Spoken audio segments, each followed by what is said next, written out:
আজকের ভিডিওতে কথা বলবো হন্ডা GB350S এই বাইকটা সম্পর্কে। বাইকটা যদিও বর্তমান সময় বাংলাদেশে লঞ্চ করা হয়নি, তবে এটা খুব শীঘ্রই দেশের বাইক মার্কেটে লঞ্চ হওয়ার একটা পসিবিলিটি আছে। এটার মূল কারণ হচ্ছে হন্ডার এখন পর্যন্ত কোনো প্রিমিয়াম সেগমেন্টের ক্লাসিক বাইক দেশে লঞ্চ করা হয়নি, যেটা 350cc সেগমেন্টে।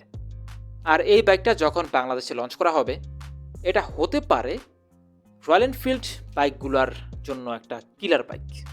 কারণ আপনি যদি ইউরোপে লঞ্চ হওয়া রয়্যাল এনফিল্ড এবং হন্ডার এই GB350S এই দুইটা বাইক নিয়ে স্টাডি করেন, তাহলে বুঝতে পারবেন রয়্যাল এনফিল্ডের ফ্যানবেজও যেমন আছে, এই বাইকটারও কিন্তু ব্যাপকই ফ্যানবেজ আছে। আর এই বাইকের আগের যে ভার্সনগুলো ছিল, ওইগুলোও কিন্তু মার্কেটে খুব ভালোভাবেই চলছে। আর বাইকের পারফরম্যান্স সেটা দুর্দান্ত। বাইকটাকে মানুষ মূলত পারচেস করে বাইকের পারফরম্যান্স এবং বাইকের ফুললি ক্লাসিক লুকসের কারণে। রয়্যাল এনফিল্ডের বাইকগুলোতে আপনি রয়্যাল একটা ভাইব পাবেন, প্লাস ক্লাসিক এখানে লুক আছে। দুইটার কম্বাইন্ড একটা মিক্স আপনি পাবেন। কিন্তু আপনি যদি একটা ক্লাসিক বাইক পারচেস করতে চান, শুধুমাত্রই একটা classic bike, premium classic bike যেটা দেখতে হবে মাস্কুলার, তাহলে হন্ডার এই GB350S এই বাইকটা হতে পারে আপনার জন্য বেস্ট চয়েস। এখন কথা হচ্ছে এই বাইকটার প্রাইস কেমন হতে পারে, এটা হচ্ছে মূল বিষয়।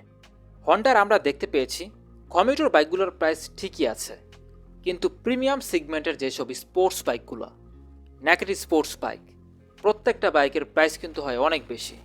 এখন 150cc বাইকের প্রাইসই যেহেতু এত বেশি, একটা 350cc যখন ক্লাসিক বাইক হন্ডা লঞ্চ করবে, তখন এই বাইকটার প্রাইস কেমন হতে পারে এটা তো অবশ্যই আইডিয়া করতে পারছেন।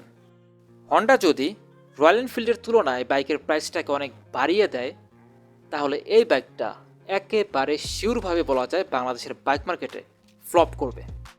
কারণ মানুষের কাছে তো আলাদা একটা অপশন আছেই, মানুষ রয়্যাল এনফিল্ড পারচেস করবে।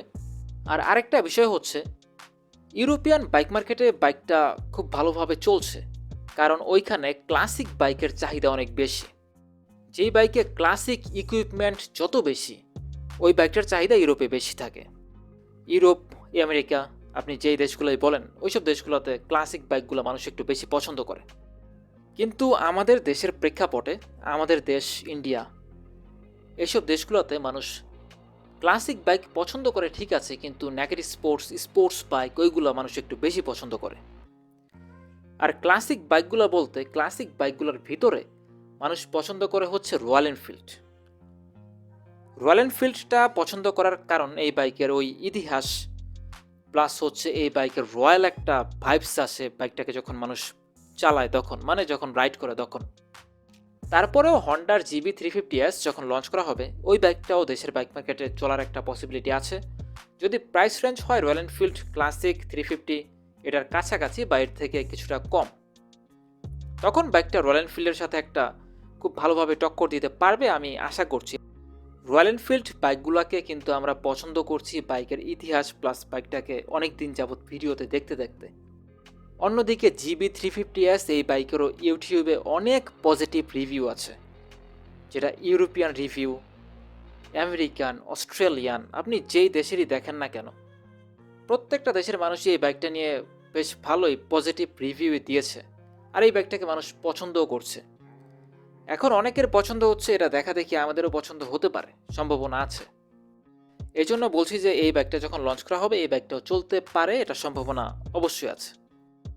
এখানে আমি বাইকের স্পেসিফিকেশন নিয়ে কথা বলছি না, মানে বলিও নি।